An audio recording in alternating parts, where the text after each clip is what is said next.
माझी लाडकी बहीण योजना ही एक लाडक्या बहिणीसाठी एक जिव्हाळ्याचा विषय बनला आहे। त्याचबरोबर नोव्हेंबरचा हप्ता काही जणांना आलेला नाही, तेही संभ्रमात आहेत आणि डिसेंबर जानेवारीचा हप्ता एकत्रित येणार आणि तोही मकर संक्रांतीच्या दिवशी। मग यावरती नेमकं राज्य शासन व विरोधी पक्षांच्या माध्यमातून आक्षेप घेण्यात आला होता, एकत्रितरित्या देऊ नये आणि आचारसंहिता संपल्यानंतर किंवा मतदान संपल्यानंतर हा एकत्रितरित्या 3,000 रुपयाची रक्कम द्यावी, अशा पद्धतीचे बरेच सारे प्रश्न आणि बरेच सारे विरोध आणि बऱ्याच साऱ्या प्रश्नांना उधाण आलं होतं। याबद्दल आपण सविस्तर जाणून घेण्याचा प्रयत्न करणार आहोत आणि याबद्दलचा महत्त्वाचा अपडेट आज आपण घेऊन आलेलो आहोत। नेमकं विरोधी पक्षांच्या माध्यमातून काय विरोध करण्यात आला होता, निवडणूक आयोगाच्या माध्यमातून काय निर्णय घेण्यात आलेला आहे, कालचा आलेला महत्त्वाचा अपडेट आणि निवडणूक आयोगाच्या माध्यमातून याला स्थगिती दिली का, हप्ता वितरण करण्यास परवानगी दिली, याबद्दल सविस्तर जाणून घेण्याचा प्रयत्न करणार आहोत। नेमकं निवडणूक आयोगाचा निर्णय काय आहे। महाराष्ट्र राज्य निवडणूक आयोगाकडून एक शुद्धीपत्रक काढण्यात आलेले आहे 12 जानेवारी 2026 रोजी। लाडकी बहीण योजनेचा लाभ अग्रिम स्वरूपात देण्यास मज्जाव।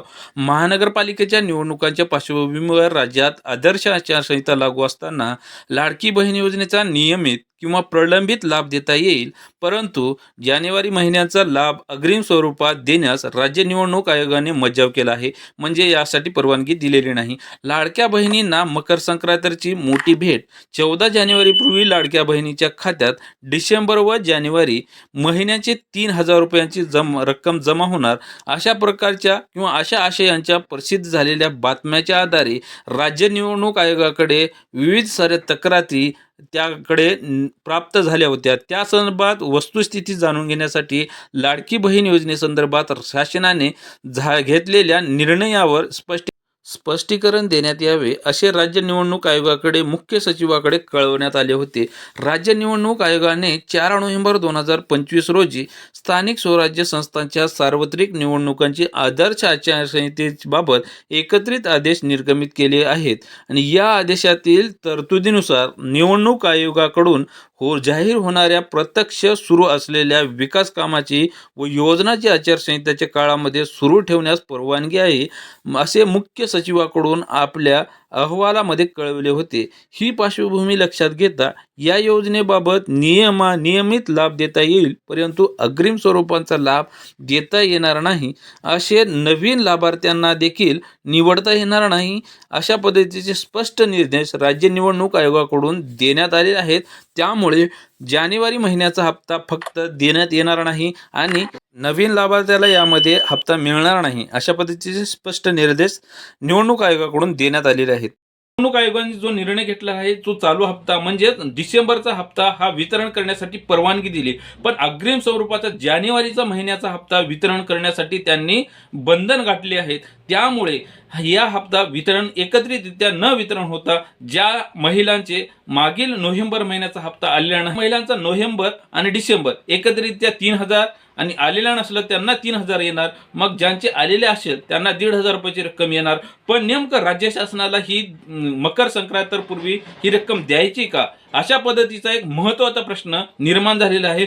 अद्याप देखील आतापर्यंत हालचाली चालू होत्या, मात्र राज्य शासन व मुख्यमंत्र्यांच्या माध्यमातून त्याचबरोबर आहे अदिती तटकरे हे महिला बाल विकासाचे अधिकारी आहेत किंवा मंत्री आहेत, त्यांच्या माध्यमातून अद्याप देखील कुठलाही अपडेट आलेला नाही। याचबरोबर आता नेमकं लाडक्या बहिणींना 1,500 रुपयाची आणि मकर संक्रांत गोड होणार का, असे बरेच सारे प्रश्न त्यांच्या मनामध्ये निर्माण झाले होते। अद्याप देखील कुठलीही बातमी समोर आलेली नाही आणि त्याचबरोबर आता यांच्या माध्यमातून काढलेल्या GR मध्ये आता 15 तारखेच्या पर्यंत या महिन्याचा हप्ता वितरित केला जाईल, असंही या GR मध्ये उल्लेख आहे।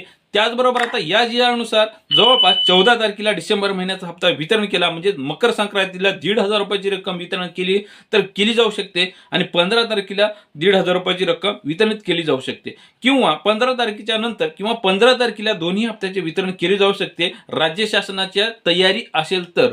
यावरती बरेच सारे प्रश्न निर्माण झाले आहेत आणि राज्य शासनाच्या माध्यमातून कुठल्याही प्रकारची हालचाल अद्याप देखील आणि त्यांच्या माध्यमातून कुठलाही अपडेट आलेला नाही। नेमकं 4,500 येणार का 3,000 येणार का 1,500 येणार, असे बरेच सारे प्रश्न निर्माण झाले आहेत. त्यांच्या माध्यमातून कुठलाही स्पष्ट त्या निर्णय देण्यात आलेला नाही.